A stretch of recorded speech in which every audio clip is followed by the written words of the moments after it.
Hey guys, this is a follow-up to my original video, Calorie Counting in Excel. This one's done in Google Spreadsheets. A few of the comments on the original video were requesting additional features that made things a little more automated and easier, and that's what I've done here.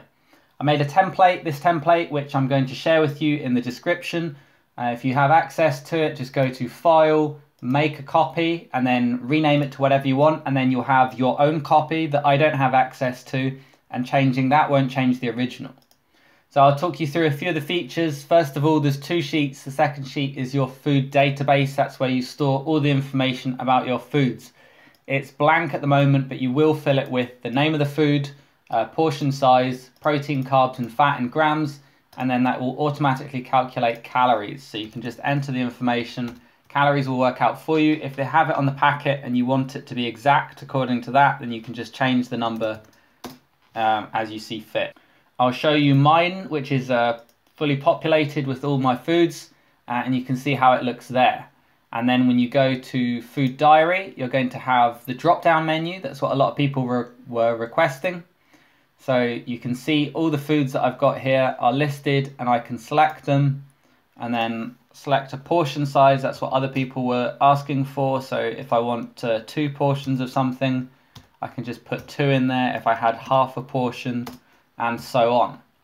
So just to show you the underlying code of it here, we're going to look firstly at the drop-down menu. That's nice and simple. Just go to Data, Data Validation, List from a range, and then you're going to select Data Range. You're going to go to your food database and select all the foods. And you don't need any other columns, just the food column. That's all you want. Click OK, click Save. Go back to where you created it, and that's populated already. You can then copy that and paste it wherever you want, and you're going to have your drop down with the foods. So on its own, that's no use because it's not picking out any of the information that you want here because there's no formula. So the formula in here is a VLOOKUP, and it's saying equals VLOOKUP, and the first bit of information is the cell you want it to use to look up, which is B16. So if I put something in there, food 5, it's now looking up B16, food 5. Where should it look it up, comma. The second thing you need to enter is where it needs to look, and that is your entire food database. So you highlight all the information right down to calories for every single food. That would be your second bit of information, comma. Third bit of information is which column you want it to return in this cell. So this is portion size. So because it's 1, 2, 3, 4, 5, 6 columns, portion size is column 2. So I've written a 2 there. Protein is column 3. So I've written a 3 in there.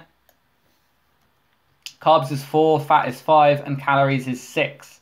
It's as easy as that. You always want it to reference that first one in the VLOOKUP. So it's always referencing B10, this value here. So for us to factor in portion size, I had to make this formula slightly more complicated. I'm using an if clause, and I'm saying if D11, which is the portions, number of portions is greater than 0, then I want it to return in that cell the number of portions multiplied by the value that it's fetching based on this, which is the protein content per portion of this food, whichever this food gets selected. And then else, which is if portions isn't greater than 0, I want it to return just a 0. So I'm going to see how that looks in my sheet here. Now this doesn't have the formula in it. I've got banana, but I can just copy that down. And that's going to say 1 medium banana, and I've got to copy these cells as well. Now I'm going to say number of portions 0, and that does nothing. If I have 1 banana, it populates it. If I have 2 bananas, it doubles those values. If I have 10 bananas, it multiplies it by 10. So number of portions controls portion size, obviously.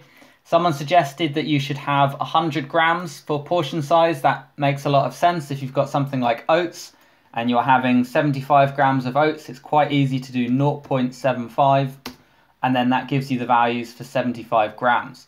Whereas if you had 60 grams of oats and you needed 75, it's a little more complicated, and you have to work out the decimal that you need here. So in my own database, I've got 100 grams, quite a lot. If it's something that comes in an obvious portion, like bread comes in 1 piece, there's no point putting in 100 grams of bread. I'll add that. If it's a can of something like beans, you can have a can. If you have recipes, someone else was asking about recipes. The best thing you can do here is to put all the ingredients one after the other, and then you're going to use equals sum, and then you're going to highlight everything. So you want to add up all the protein values, and you want to divide that / divided by the number of portions that this creates. So this particular recipe creates 12 portions. So if I divide it by 12, that gives me 1 portion or 1 piece. And the piece is of protein flapjack. And then I can do the same here for carbs, fat, and calories. I'm using Control V there just to copy and paste. Control C to copy, Control V to paste. Then I'm going to take this information, Control C, and then I'm going to add it to my database. Because it's alphabetical, I'll find where it would fit. It's actually there already. So I'll delete that and I'll show you what I did. So I went in and I went insert one above, and then Control Shift V. If you use Control V, it's going to use that sum and all that information divided by 12, which is irrelevant because it's referencing new columns here. So what you want to do is Control Shift V and then just tidy those up. So you round them yourself, 17.7, 21.2 and 11.2 and 256.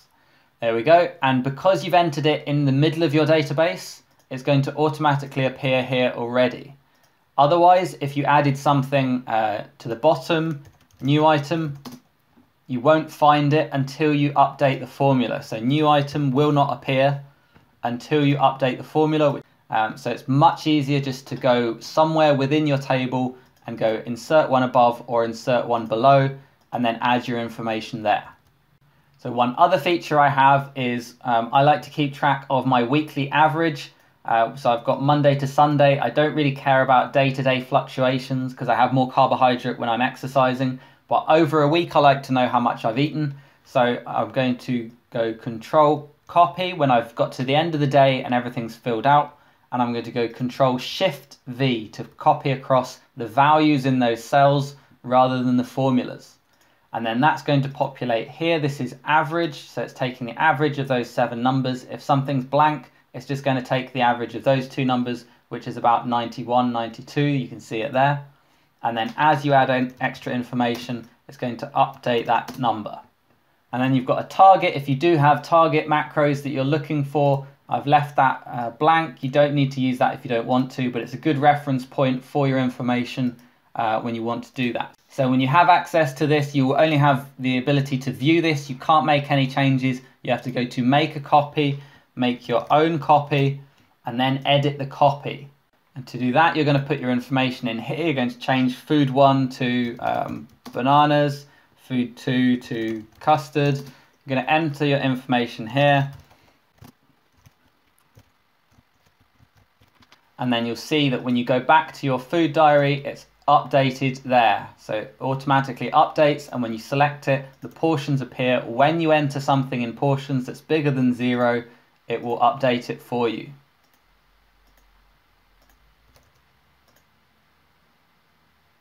Thanks for watching, guys.